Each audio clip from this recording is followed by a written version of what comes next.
एक नारी के अंदर अगर ये गुण है तो उस स्त्री के होने से घर में स्वर्ग के सारे सुख आ जाते हैं। जो हमारे शास्त्रों ने सुख के कितने सुख बताए हैं, 16 सुखों का वर्णन किया गया है।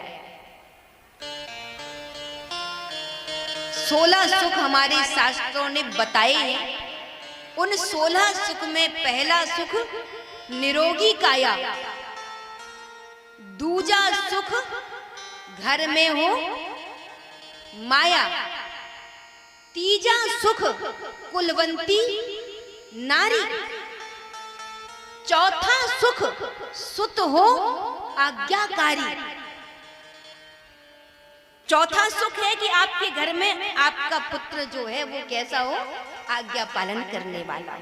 पांचवा सुख घर हो अपना, और छठा सुख सिर कोई ऋण ना हो। सातवां सुख चले व्यापारा, आठवां सुख हो सबका प्यारा। नौवां सुख भाई और बहन हो। 10वां सुख न कोई बैरी स्वजन हो, अपना कोई अपने से आपसे वैर करने वाला ना हो, आप सबकी प्रियता को प्राप्त किए हो। 11वां मित्र हितैषी सच्चा, 12वां सुख पड़ोसी अच्छा। 13वां सुख उत्तम हो शिक्षा, 14वां सुख सद्गुरु से दीक्षा। 15वां सुख जो हमारे शास्त्रों ने बताया है वो है साधु समागम, और 16वां सुख संतोष हो मन में। ये 16 सुख हमारे शास्त्रों ने बताए हैं। लेकिन इन 16 सुख में भी जो 3 ऊपर के जो सुख हैं जो वो क्या है, वो कौन कौन से? पहला सुख निरोगी काया, दूजा सुख घर में हो माया, तीजा सुख कुलवंती नारी। यहाँ से, क्योंकि यहाँ से उसकी गृहस्थी की शुरुआत होती है, यहाँ से वो गृहस्थ जीवन को स्वीकार करता है। शरीर बलिष्ठ है, शरीर स्वस्थ है, वैसे भी हमारे वेदों ने आदेश दिया है कि गृहस्थ को स्वीकार करने का, गृहस्थी में जाने का किसको अधिकार है? तो कहा जिसके शरीर में बल है। अगर रोगी है, दोषी है, तो रोगी व्यक्ति को कभी भी गृहस्थ जीवन स्वीकार नहीं करना चाहिए। तो रोग अगर है, रोगी तो शरीर अगर बलिष्ठ है तो गृहस्थ जीवन में आओ। आप आत्मविश्वासी हो, आपके अंदर विश्वास है, तो आप गृहस्थ जीवन में आओ। आपके अंदर कर्मठता है तो गृहस्थी को स्वीकार करो। क्यों? क्योंकि अकर्मण्य बैठा रहेगा तो पत्नी चिल्लाएगी, बच्चे चिल्लाएंगे, इसलिए कर्मठता। ये गृहस्थी के जीवन में आत्मविश्वास, बलिष्ठता, कर्मठता एक गृहस्थी के जीवन को सुखमय बनाते हैं। जब आप देखते हो कि घर में पत्नी आ जाती है तो पत्नी के आने पर व्यक्ति की दिनचर्या में बड़ा परिवर्तन हो जाता है।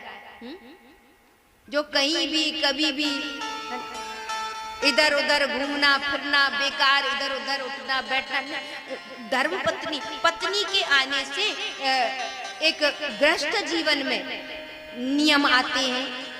गृहस्थी में पत्नी के होते हुए गृहस्थी में सारे सुख लगते, क्योंकि गृहस्थी के लिए पत्नी वो साथ है जो हर कोई साथ छोड़ जाए, लेकिन विषम विकट परिस्थितियों में पति के लिए एक पत्नी ही अंतिम क्षण तक उसका साथ देने वाली होती है। हर परिस्थिति में वो अपने पति का साथ देती है।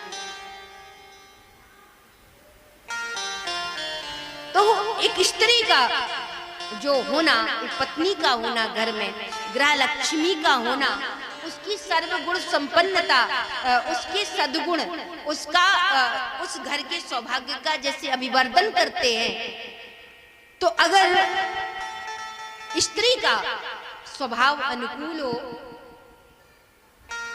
लेकिन आजकल के समय में हमारी मैयाओं का स्वभाव अगर गृहस्थी में अनुकूलता को रखे तो निश्चय ही हर घर में स्वर्ग हो जाए। धन्य है वो माताएं जो भगवान की कथा सुन रही हैं, आप जैसे जो जीवन में गुणमय वातावरण में, गुणमय वातावरण में अपने जीवन को के लिए सूत्र ढूंढ रही हैं। माताओं से सदा सर्वदा यही कहूंगी कि माताएं अगर अपने जीवन में लज्जा, शील, प्रेम जैसे आभूषण रखें तो उन माताओं के प्रताप से घरों में सदा सर्वदा कभी भी उस घर में निर्धनता नहीं आ सकती है, कभी भी उस घर में दरिद्रता नहीं आ सकती है, कभी भी उस घर में विपन्नता नहीं आ सकती है, जहां माता सद्गुणों से संपन्न है, स्त्री गुणों से संपन्न है। तो उसके गुण क्या कहे गए? लज्जा उसके वस्त्र हैं, विशुद्ध भाव उसके आभूषण हैं। स्त्री के आभूषणों की चर्चा की जाए तो लज्जा ही एक स्त्री का भूषण है, लज्जा ही उसके वस्त्र हैं और उसके जीवन में उसका शील उसका भूषण है, उसका श्रृंगार है। धर्म के मार्ग में उसका सदा प्रवेश होना चाहिए। वो स्त्री और जिसकी वाणी में मधुरता है, वाणी में क्या है? मधुरता है। अब जब विवाह होके आता है तब तो अजी सुनते हो, हा? जब विवाह होता है तब अजी सुनते हो और विवाह के कुछ साल बीत गए तो कहाँ मर गए सुनाई नहीं दे रहा।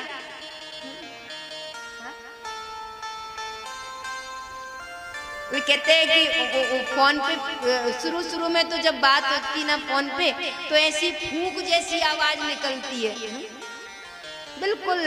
और जैसे ही साल बीते तो ऐसा लगता है लाउड स्पीकर कान पे ही लगा दिया हो। तो माताओं की अनुकूलता से घर में अनुकूल वातावरण रहता है, और माताओं की प्रतिकूलता अगर घर में है ना तो घर के वातावरण में भी प्रतिकूलता ही रहती है।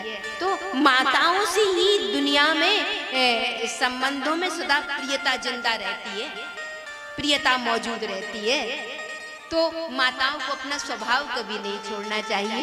ये 7 दिन जो आपने कथा को सुना, मैं किसनी की समस्त माताओं से जो इस कथा में बैठी उनसे एक ही विनम्र प्रार्थना करूंगी कि आपके जीवन में आपकी लज्जा आपका वस्त्र हो, शील आपका आभूषण हो, और मधुर वाणी वो ऐसी मधुर वाणी हो जो जिससे आप बोलो तो उसके मन को प्रसन्नता मिल जाए, ऐसी आपकी वाणी हो।